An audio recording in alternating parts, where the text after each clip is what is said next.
Oh, and welcome to this video and my opinion on why England failed at the 2014 World Cup. It'll be a bit longer than the last video as I've got more recording charge on the phone. Yeah, but let's go. Right, England failed at the 2014 World Cup in a number of ways. First reason, Roy Hodgson. He's got to go. He's an outdated manager playing an outdated system which doesn't fit the system of the players who are going to be better players for England in the future. People like Sterling, people like Barkley, people like Henderson, people like who else will come through soon. Like, all the good young players that England have got. He still plays it so then he can, maybe if England are winning 1-0, he can go, get James Milner on. He can, stabilise the midfield. He can go and do that for us, you know what I mean? And it also has to accommodate Rooney, doesn't it? You know what I mean? It has to accommodate Rooney, Milner, and all them people. It's ridiculous.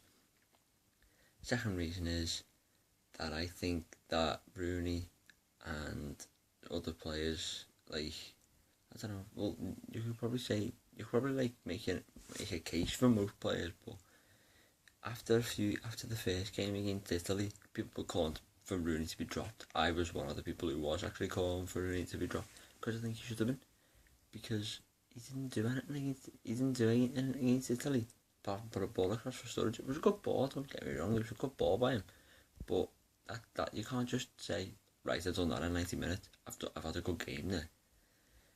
And then against Uruguay, yeah, he scored, but I think you put anyone else in that position that score. And like in the Uruguay game, he missed a header from 2 yards out. I was at mates and we couldn't believe it. What had happened? We were shocked at what had happened in that game. Like, he missed that sitter and like he missed another one in the second half. That one was a bit tougher, but there were still people who I was with saying, yeah, Rooney should have scored that one. Another reason why I think England actually feared the teams who they were up against, but apart from going for it, Italy, they had Pirlo, okay, and I think Marquisio's a very talented player, but apart from that, in their starting lineup, they didn't have much. I mean, if we had been at Italy more, and I think if we had played with no fear, we would have won. And it's the same with Uruguay. The defenders, Cahill and Jagielka, they were scared of Suarez. You can't be scared of someone if you're a centre-back. You're supposed to be an old Terry Butcher-like colossus at the backfield country, and you're sitting there scared of one player. Yes, Suarez is probably up there with the best in the world. Okay, but you're there to be the big, tough colossus at the back for England. You can't, like, fart out of the situation. You've got to get stuck in and give it your all. So now I'm going to move on to who surprised me in this World Cup and who I think will end up going on to win. And I mean, I made a prediction of Argentina before the tournament. Maybe that's changed now, but after watching every team a couple of times, you have to wait and see until the end. Teams that have shocked me in this World Cup are France and Holland in particular, because going into this World Cup I was a bit unsure about the Dutch defence, but now I'm actually wanting Liverpool to go and sign Daley Blind, and I wouldn't mind Stefan de Vrij or Bruno Martins Indy. Daryl Janmaat put a great ball in as well for Leroy's first goal against Chile. But the Dutch are looking good. I mean, I was a bit unsure again when they played Robben and Van Persie up front against Spain, thinking, we should put Robben down the middle. I don't know that's going to happen there. Yeah, and then I had to sit back and enjoy a fantastic goal by Van Persie, and apparently people have been saying Robben has now been granted the best, or not granted, like, awarded as like the quickest player ever at a clock, and like, it was 37 kmh. That's impressive. Like, I mean, I can't do that. I can't do that. No way. I can't even get 3.7, I think.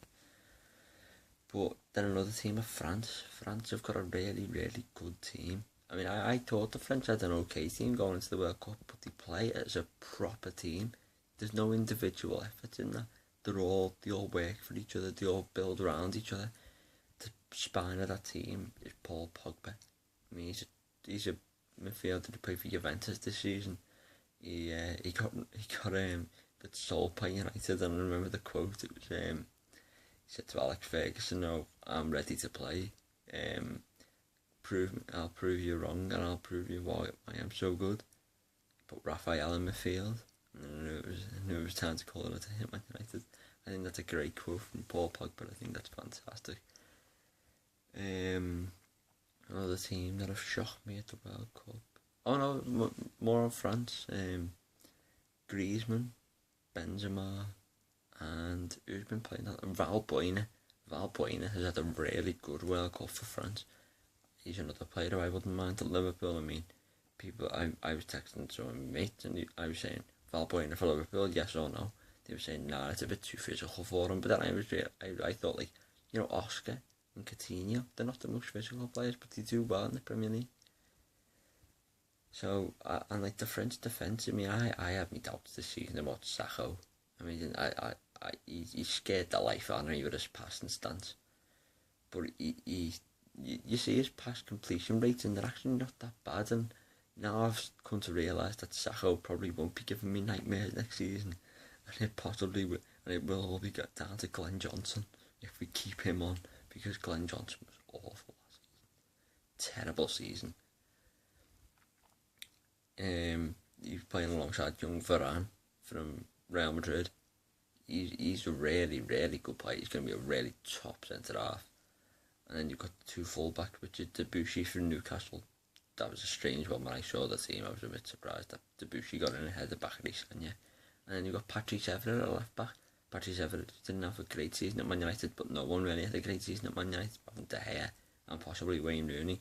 But Evra seems to be okay in that system, and also with the French team, they've got a really top keeper in Hugo Lloris, one of the best in the Premier League. Made a great save from Suarez this season at Anfield. Suarez has it, it's going in the bottom corner. Lloris somehow saves it, goes onto the post in the bar, and it's cleared by someone. I think it's cool, but it was brilliant. One of the saves of the season for me. Everyone seems to be making saves of the season last year against Liverpool. De Gea, Lloris, and I think there was another few cracking saves against us this season. Now back onto my prediction on who will win the World Cup. Before the tournament, I said Argentina, and I'm sticking by that because Messi's in the mood. Messi wants this World Cup, and when Messi wants something, Messi will get it. He's that good. Ronaldo, you saw against USA, put that ball in, changed the game, changed the result, puts it back in Portugal's favour. And then you saw Suarez against England. That's what the best do. The best play when the best want to play, and they're that good that they can just change a game on its head. So I do think Argentina will win it. I mean, it'll be tough for them because just to bear in mind, if they don't win their group, and I don't know who it is, it's either Germany, Belgium or France.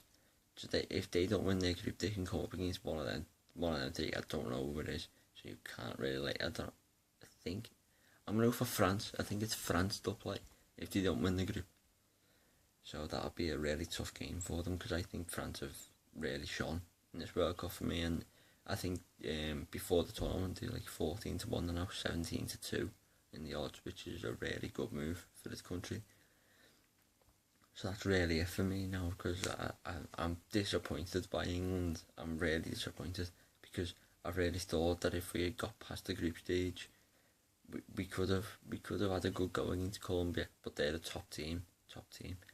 James Rodriguez is having a really good World Cup.